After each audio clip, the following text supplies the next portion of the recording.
Selamat datang pada video berikutnya, yaitu studi kasus untuk jaringan saraf tiruan. Sekarang kita lihat bagaimana jaringan perseptron mampu melakukan penilaian terhadap fungsi logika.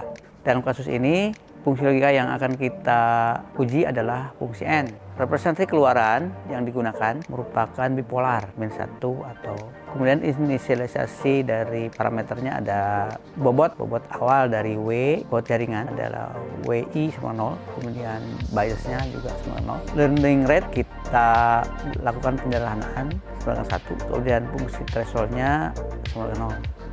Nah, untuk penyelesaian secara manual dari ringan perseptron, kita bisa membangun matriks sebagai berikut, yaitu masukan, kemudian ada target, ada keluaran yang berupa net dan Fnet, kemudian perubahan bobot dW1, dW2, dan dB.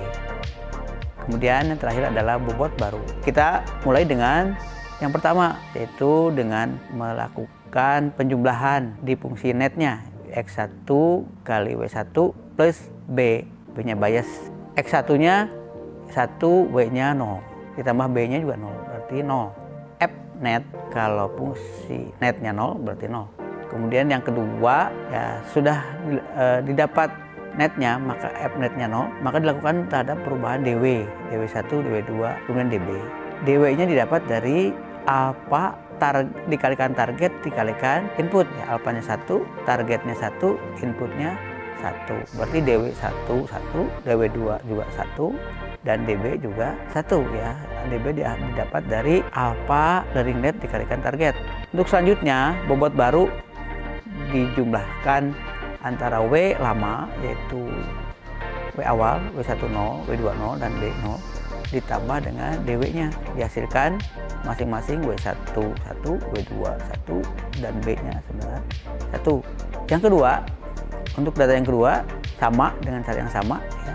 Dihitung netnya dulu, yaitu X1 kali W1 plus B. X1 adalah 1, W1 adalah 1, menghasilkan netnya 1. Dengan menghitung F netnya, yaitu lebih besar daripada 0, maka dapat F netnya 1. Selanjutnya DW itu adalah alfa T X1, alfanya 1, T-nya minus 1, X-nya 1, jadi minus, ya, untuk DW1-nya. DW2, X2 dikalikan alfa dikalikan X, jadi hasilnya minus 1 karena X2-nya adalah minus. DB itu alfa targetnya minus 1, jadi minus juga. Kemudian bobot baru didapat dengan menjumlahkan W yang lama ditambah dengan DW-nya, 1 tambah minus 1 di 0, 1 tambah 1 2, 1 tambah minus 1 0.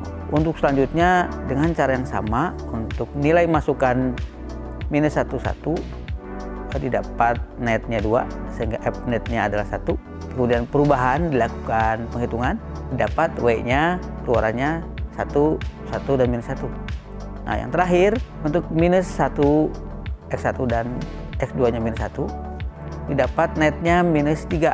Jika minus maka negatif. Nah, kita lihat F netnya sama dengan fungsi target. Nah, sehingga untuk DW tidak dilakukan perubahan. Ini adalah rule ada pada pelatihan perseptron, sehingga bobot barunya tidak berubah. Kita lihat keseluruhan keluaran jaringan dari Fnet 1 minus 1 itu tidak sama dengan target, maka harus dilakukan epoch yang kedua. Nah, epoch yang kedua caranya hampir sama, ya, dilakukan penghitungan net, kemudian dites netnya.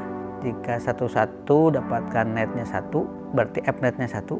Nah, jika masukannya 1 minus 1, didapat fungsi netnya minus 1. Nah, jika minus 1 maka F netnya minus. Di sini kelihatan bahwa target dan F netnya sama pada dua tahap tadi, ya, sehingga tidak dilakukan perubahan pada DW, dan bobot barunya juga tidak berubah. Yang ketiga sama, juga menghasilkan minus 1, F minus 1.